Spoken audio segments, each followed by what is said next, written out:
What is up, guys? In today's video, I'm going to be going over my Fortnite settings in Chapter 5 Season 2. As always, if you guys do find this video helpful, informative, interesting, remember to give it a like, subscribe if you'd like to see more, comment down below anything you want because it helps the video do better.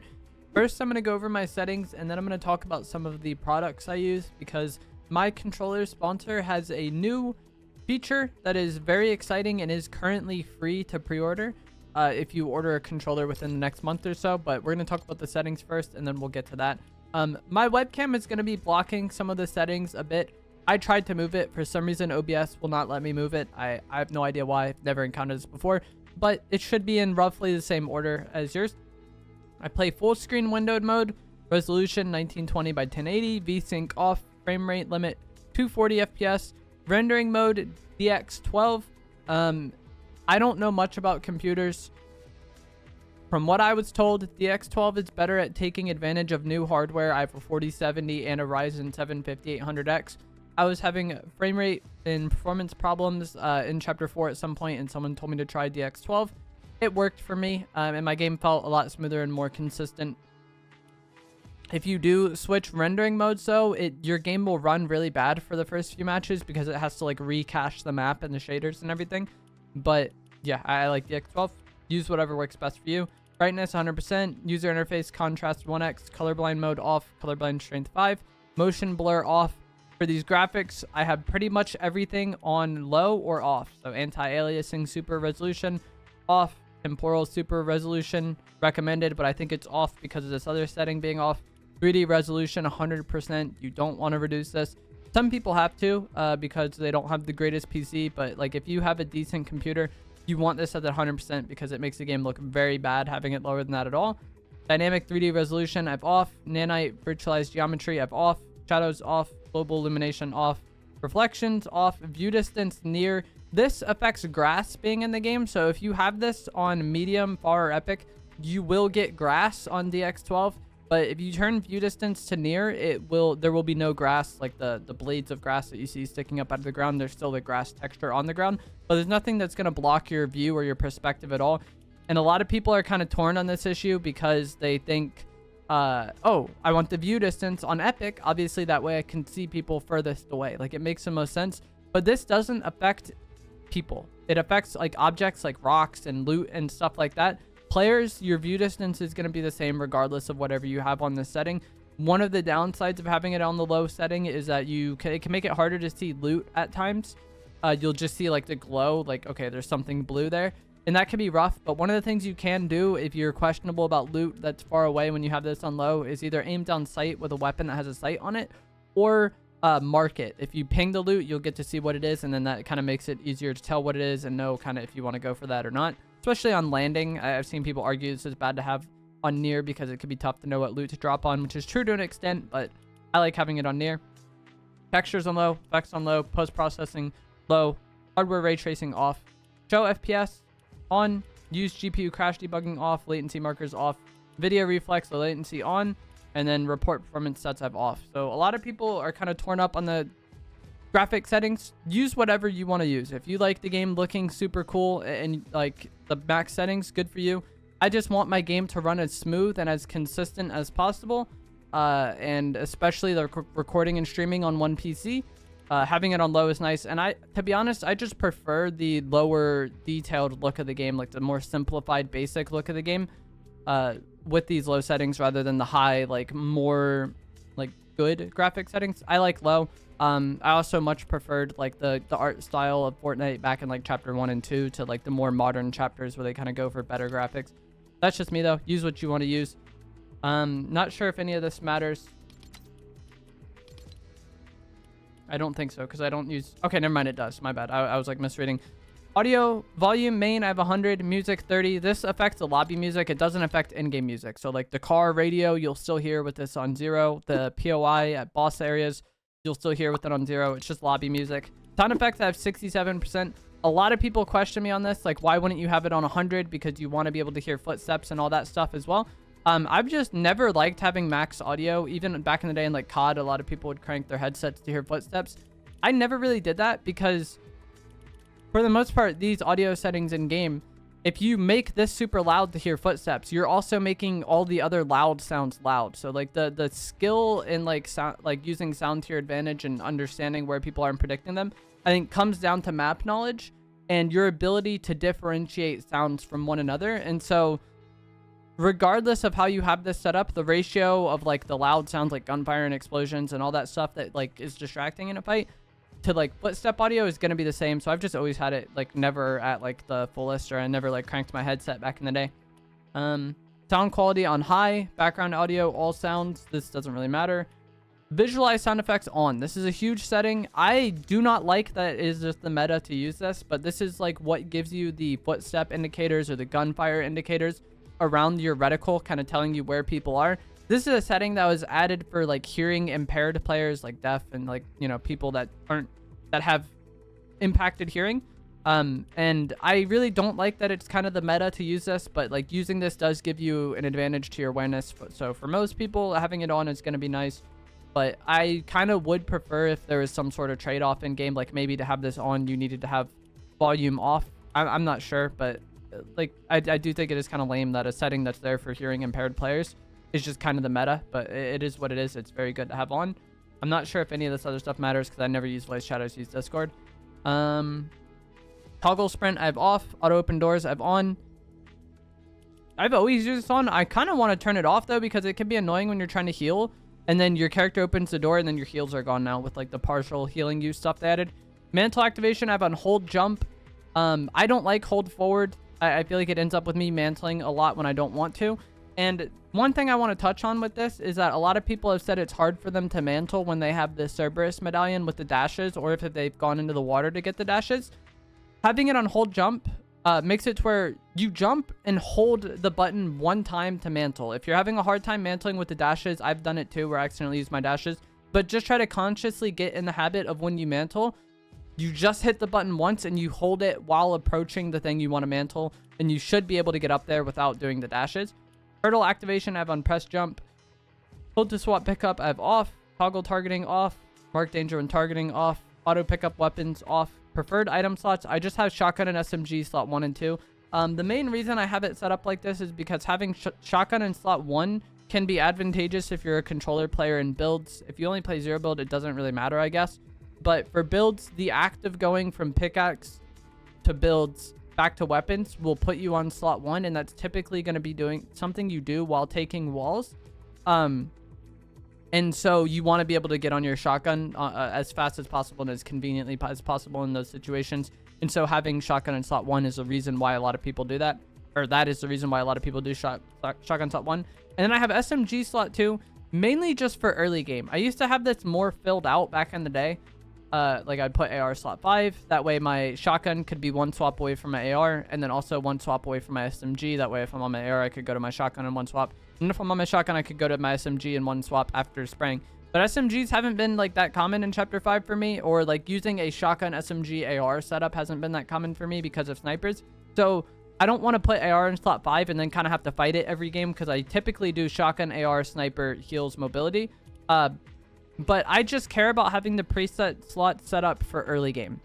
So if I land on a shotgun and then get an SMG like after the fact, I just want to be able to quickly swap to that SMG after using the shotgun. So I have these set up for what would be convenient for early game, but also wouldn't impact me that much later on in the game. Like if I put my AR slot 5 here, it would be swapping it around when I don't want it to, and it'd be annoying. Whereas like this stuff doesn't really swap around on me once I'm like decently far into the match, because I'm rarely using SMGs and ARs at the same time in Chapter 5.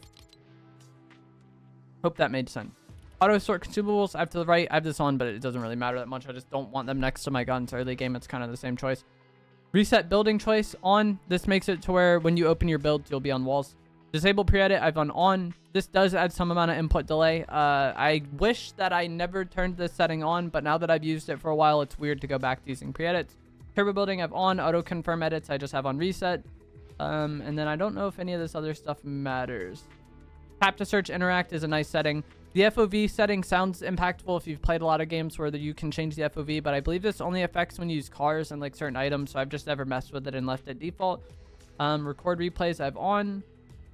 And then this energy stuff I have on off. I don't know if this does anything, but I just don't want my computer ever trying to save energy. I just want it to run the game as good as possible. This game UI stuff doesn't really matter, I don't think. Reticle on. I've a lot of people have commented on my videos saying they turn the reticle off. If that works for you, cool, but I don't see why that would benefit anybody. And playing games on console and controller all my life, and playing multiplayer games on console and controller all my life, and kind of following competitive players and streamers and stuff, I've never met like top tier pro players in any game that do this. Like if you look at Fortnite pros, none of them are turning the reticle off. If you look at COD, Apex, I don't see that happening in any game. I think seeing your crosshair and understanding how to use it is like pretty important for aiming, and especially shotguns. Kind of maximizing how much of your crosshairs on the opponent is going to maximize how many pellets you can hit, and then that is going to increase your damage. So just, yeah, if this works for you, making it off, like whatever works for you, but I doubt that is beneficial for most people. Reticle ammo indicator I have on. Damage numbers on list. It's just what I like. Most people prefer cumulative now that it's a setting, but I just always use list, and it's what I enjoy. Reticle damage feedback I have on off. Damage number scale 100%. None of this really matters. Net debug stats on is how you see your ping at the top of the screen. I've been asked about that a good amount. I don't use this gyro stuff. I don't use mouse and keyboard. Now we're into the controller settings. Auto run I have on off. Build immediately. Builder pro I have on. Edit hold time lowest. Slide hold time 0.9. I think you want this as low as you can get it without accidentally sliding. When I set it even lower, sometimes I was accidentally sliding when I wanted to crouch, and that's not ideal. These two settings I don't think matter. Vibration I have on off. If you're playing on controller, vibration off is ideal. If you turn vibration off and you just hate it and you like vibration, turn it on, sure. But kind of like I talked about with the reticle stuff, most serious players or people that want to play well, or pro players that I've seen on controller, universally turn vibration off. And for me back in the day, it was something that switching off definitely made it easier to play the game. Just having the controller shake while you're trying to aim and control recoil and all that stuff is just not ideal. Quick weapon I do not use. I have a video about this that I made last season. They did make this a lot better, but I still prefer not to have it. Look sensitivity, these settings don't matter because I use advanced options. There's like rumors that like turning this off and then changing these affects your sensitivity. I don't think that's true. Build mode I have on 2, edit 1.4. This is kind of weird. A lot of people like these to match, but I've just always used a lower build than edit. My X and Y sense are 40% with no boosts, and then no turning boost ramp time because I don't use boosts. My ADS sense is 1212. Again, no boosts. Look dampening time I have on 0. This is the time it takes for your sensitivity to reach its max sensitivity. It's kind of hard to describe, but it can kind of make it easier to make small adjustments. It basically means like if you're barely touching the stick or you've only been touching it for a little bit, your sensitivity won't be very high. I don't like this though. I play on linear, and kind of the difference between Expo and linear is the way your sensitivity increases. Expo, your sensitivity increases kind of like over time. So if you're barely touching the stick, or moving the stick very slowly, you're not going to be moving your aim very much, and that can make it nice for making those small adjustments. Linear, on the other hand, your sensitivity is just like your max sensitivity all the time, whether you barely touch a stick or you push it all to the way to the side super fast. You'll have the same sensitivity all the time, and that makes it nice for making those large adjustments. This is beneficial in like shotgun fights. I think with the sniper it's nice. And then also building and editing. This is huge. The downside of linear typically would be that it was harder to make adjustments with ARs, medium to long range. But with the red dot sights that we've had on ARs recently, I feel like the downside of linear is not as significant as it was in the past. And so I use linear, and I use 0 look dampening time. I think if you play linear, you want 0 look dampening time, and you don't want these boosts. And that's also why if you're traditionally on Expo, you might think like 40-40, that's way lower. That's like such a low sensitivity. But if you play on linear, you're probably going to use a slightly lower sensitivity. Aim assist strength at 100, and then my dead zones are 13 and 10. Dead zones are how much you move the stick before it starts to register movement. This is to combat stick drift, which will play into a feature with my controller sponsor that we're going to talk about. I think you want these as low as possible until you get stick drift. For some reason, I've just always liked having a slightly higher left stick dead zone than right, but most people have them match. Quick controller I don't use, and then accelerator stick I have on. My controller binds, this screen is so gross to me. Switch mode, I use circle. I do play claw. Claw is where your index finger is on the triangle, circle, X, square buttons at all times. And it makes it where you can hit those buttons without taking your thumbs off the analog stick. So my binds are weird, kind of. If you don't play claw, it's unlikely my binds are ideal for you. But I use circle switch mode. For editing, I use right trigger select, left trigger confirm, right stick reset. Inventory, I have a up on the D-pad. Emote, I have a down on the D-pad. Squad comms, I have on right on the D-pad. Edit, I have on triangle. Emoting, I have on up. Toggle map, I have on touchpad. Toggle inventory on down.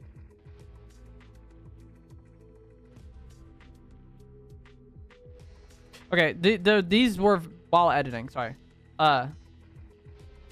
My usual inventory is down. Toggle map is touchpad. Zooming in and out of the map is right and left trigger. Riding, I have square and sprint as left stick. I'm trying to find the actual binds. Why are these binds so weird?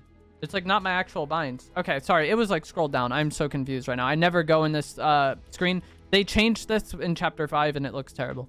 Jump, I have on X. Sprint, I have on left on the D-pad, but I do use a paddle for that. What are you doing? Oh my gosh. Fortnite is trolling. Okay, so I use paddle for sprint, and that's the only paddle I use. Right trigger fire, left trigger target, which is ADS. Reload is square. Next weapon is R1. Previous weapon is L1. Pickaxe, left stick. Mark on right on the D-pad, which is inconvenient to hit, but I rarely play team game modes. Crouch I have on right stick. And then the rest of the stuff we've kind of talked about. My build controls are pretty standard. I have right stick material swap. Don't use traps because they haven't been in the game in some time. And then standard right trigger wall, left trigger stair, R1 floor, L1 roof. Or cone. It's called a roof. I didn't even know that. And then switch mode circle again. And okay, yeah, that's the end of that. So that is going to be it for the settings. Now I'm going to briefly talk about some of the products that I use on controller. So for the first part, I am sponsored by AIM controllers. And I do use the Evolve Jake AIM controller. Some of the features these controllers have that are nice are going to be adjustable hair triggers. So normally with the PS5 controller or the PlayStation controller in general, you press the trigger in and then you got to press it a decent amount before it activates. With adjustable hair triggers, you barely touch it and then it activates. That's going to make it faster for you to react, shoot. And then we also have that for all the buttons. So all the buttons are like mouse clicks. I don't know if you can really hear it. The bumpers are. It just makes everything as sensitive as possible. They also have paddles on the back. I only use one paddle like I talked about for sprint. For most people, paddles are going to be ideal because you can bind buttons on the controller to those paddles, and then you can basically do that action without taking your thumb off the analog stick, because normally when you play, your fingers back here just aren't doing anything, you know.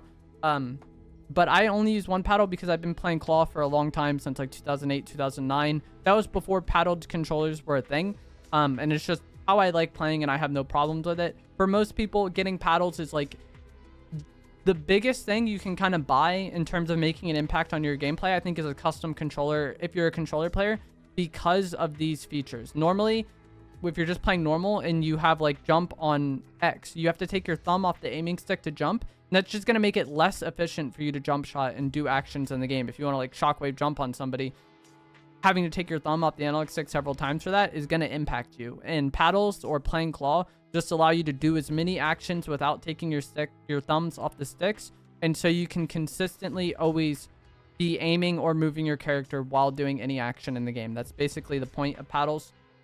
The feature I wanted to talk about is going to be Hall Effect sticks. So I don't have my Hall Effect controller yet from AIM, and I'm kind of ignorant on this topic, but my understanding of Hall Effect sticks is it's a kind of solution to combat stick drift, because the internals of the analog sticks are different and they should in theory never get stick drift. Again, I've never used a Hall Effect controller and I don't have mine from AIM yet, but AIM does now offer Hall Effects, I believe only on the PS5 controllers. And this should mean that you never get stick drift. Again, I've never used a Hall Effect controller. Anybody in the comments who has experience with Hall Effects can maybe talk about it more than I could. But this feature is currently in pre-order and it is currently free to add, I believe, for the next few weeks. So if you're interested in getting a custom controller, Now is an ideal time to maybe do that because the Hall Effect edition is normally going to be $50, I think. But right now, if you pre-order it, it is free to add to your controller. These controllers are pretty expensive. Kind of the case for all custom controllers if you look across the board. AIM has lifetime warranty on the parts of the controller they modify. So normally that doesn't cover stick drift because the internals of the controller, the sticks, they don't, the internals of the sticks, they don't change. That stock from Sony. But like if your hair triggers mess up or your paddles break or the button under the paddle messes up, all that stuff is covered by the lifetime warranty AIM provides. And that is why I partnered with AIM. You can use code EvolveJake for a discount. It varies month to month, but typically it's a good amount of money off, especially right now if you combine that with the Hall Effect pre-order bonus. There will be a link down in the description to check them out. And again, code EvolveJake will save you money. And I do have my own custom controller design with AIM. The next product I want to talk about is going to be Control Freaks. I am also sponsored by Control Freaks. You can use code EvolveJake for a discount. It's a piece of plastic that goes on your analog stick and it raises it. And then it basically makes it easier to make small adjustments mathematically because you can move the stick more with your hand while moving it less in game because it's taller. I use one Galaxy high-rise stick on the right stick. I don't use anything on the left, and I've used Control Freak since like 2011. These are also things you can find in stores if you just want to like go somewhere and buy it. I think like Walmart, Best Buy, Target, GameStop, all these providers carry Control Freaks. I've used it for a long time. Like I said, I've liked them. I know some people who have tried them and not liked them, and I know people who have tried them and really liked them. They're much cheaper. I think they're like 10-15 bucks. So as far as something you can buy and try, I think they're quite good. And then one final thing I want to talk about is going to be a controller scroll wheel. So a controller scroll wheel is basically just a scroll wheel that's going to go on your controller. That's why I have a magnet on the controller here. It attaches to that, and then there's a scroll wheel that you plug into your PC or console and then attach to your controller, and then you can scroll and then use this as actions that you could get from mouse and keyboard. Doesn't impact aim assist. And what I use is scroll wheel up swaps me to slot 1, and that's another reason why I put my shotgun in slot 1 consistently. So I could scroll wheel up and then always get to my shotgun, and so no matter what I'm doing, if I hit scroll wheel up, I'm on my shotgun. Very convenient for Fortnite. And then I also use scroll wheel down for instant reset. One of the kind of big advantages that keyboard and mouse has over controller, or had for a long time before Epic added some new settings, was that scroll wheel instant reset. And so I got this before Epic added the instant reset to controller. And I do like using the scroll wheel reset over the instant reset on controller, because with the instant reset on controller, you have to go into the edit and then hit reset. And then it just auto confirms. Whereas with scroll wheel, you just scroll wheel down. You don't have to actually go into the menu. So it is still a little bit better than the controller setting. I think these are like $30. I'm not sure. I'm not sponsored by them, but there will be a link down in the description below if that's something you're interested in. But that is going to be it for this video. I hope you guys found this helpful, informative, interesting. As always, if you did, remember to give it a like, subscribe if you'd like to see more, and I will see you guys in the next one. Thanks for watching.